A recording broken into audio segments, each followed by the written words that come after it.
Guards बुलाया है, मुझे मारा है, उसके बाद बाहर निकाल दिया है। राबड़ी देवी ने खुद मारा है हमको। नहीं, मेरा कोई परिवार नहीं है। आपको गाली दिलवाया जाएगा, आपके ऊपर चप्पल उठा करके मारा जाएगा। लालू परिवार में मचा भयंकर कलह। रोहिणी आचार्य ने तोड़े रिश्ते और छोड़ दी राजनीति। किडनी डोनेट करने के बाद भी अपमान, गाली धमकी का रोहिणी ने लगाया आरोप। तेजस्वी के करीबियों पर मारपीट तक का इल्जाम। तेज प्रताप बोले बहन का बदला लूंगा। बीजेपी का तंज, आरजेडी में बेटियां सिर्फ वोट के लिए, सम्मान के लिए नहीं। आप लोग सोच रहे होंगे कि कभी सत्ता में रहने वाली, अपना दबदबा बनाने वाली पार्टी आज बिहार में इतने गंदे तरीके से कैसे हार सकती है। जात पात, धर्म, मजहब, यादव मुस्लिम वोट बैंक पर काम करने वाली आरजेडी कैसे हार गई। आज हम आपको बताते हैं क्यों। सबसे पहले आप ये वीडियो देखिए। ठीक है, हम अपने ऊपर तो ले लेंगे, मेरे पिता पे क्यों छापा। ऊपर से हम आके उनसे बोलने आए, उसी समय उन्होंने गार्ड्स बुलाया है, मुझे मारा है, उसके बाद बाहर निकाल दिया है। मेरा फोन था जिसमें एविडेंस है वो भी छीन लिया और उसके बाद मुझे मारा है। उसके बाद ये सारा बॉडीगार्ड सब देखते रहता है। किसने मारा? राबड़ी देवी ने खुद मारा है हमको, सर पे मारा है, बाल खींच खींच के मारा है, पैर में चोट। ये है लालू परिवार की बहू, जिन्होंने अपने ही परिवार पर आरोप लगाया था घरेलू हिंसा का। अब आप लोग यह कहेंगे कि यह तो उनके घर की बहू है और बहू के साथ तो घरेलू हिंसा आम बात है। क्या पता झूठा आरोप हो, और बिहार भी तो बदनाम है इन्हीं सब चीजों को लेकर। तो आप कुछ कहें उनसे पहले ये वीडियो है, आप ये भी देखिए। नहीं, मेरा कोई परिवार नहीं है। अब ये जाकर के आप संजय, रमेश, तेजस्वी यादव से पूछिए, मेरा कोई परिवार नहीं है। वही लोग निकाला है हमको परिवार से, क्योंकि रिस्पॉन्सिबिलिटी लेना नहीं है उनको।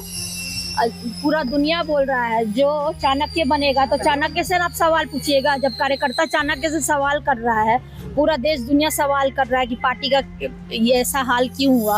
अब जब संजय और रमेश इन लोग का नाम लीजिए तो आपको घर से निकाल दिया जाएगा, आपको बदनाम किया जाएगा, आपको गाली दिलवाया जाएगा, आपके ऊपर चप्पल उठा करके मारा जाएगा। यह है उनके घर की बेटी रोहिणी आचार्य, जिन्होंने अपने 75 साल के पिता के लिए अपनी किडनी दान में दे दी।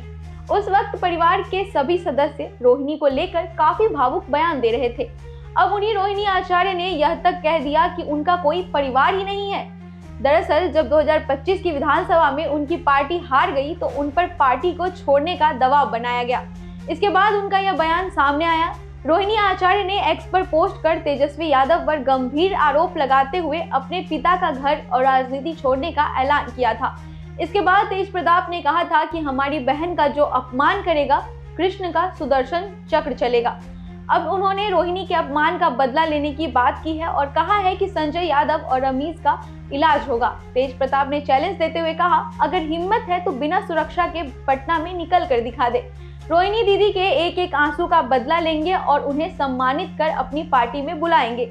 अब आप सोचिए कि जिनके घर में बहू बेटी सुरक्षित ही ना हो, वो बिहार की दूसरी बेटियों की रक्षा कैसे कर सकते हैं। और कहीं ना कहीं आरजेडी के हार की वजह भी यही रही है जंगल राज, जिनके राज में ना कभी बेटी सुरक्षित रही है, ना बहू, ना कोई बेटा।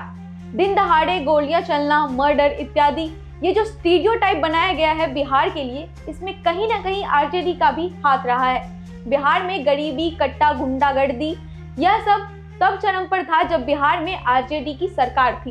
अब खुद सोचिए, जो कभी जात पात, धर्म, मजहब, ऊंच नीच, मुस्लिम, यादव, इन चीजों से बाहर ही नहीं निकल पाए, वह बिहार का विकास कैसे करेंगे। यही वजह रही होगी कि कहीं ना कहीं आरजेडी को इतनी बुरी तरीके से हार का सामना करना पड़ा।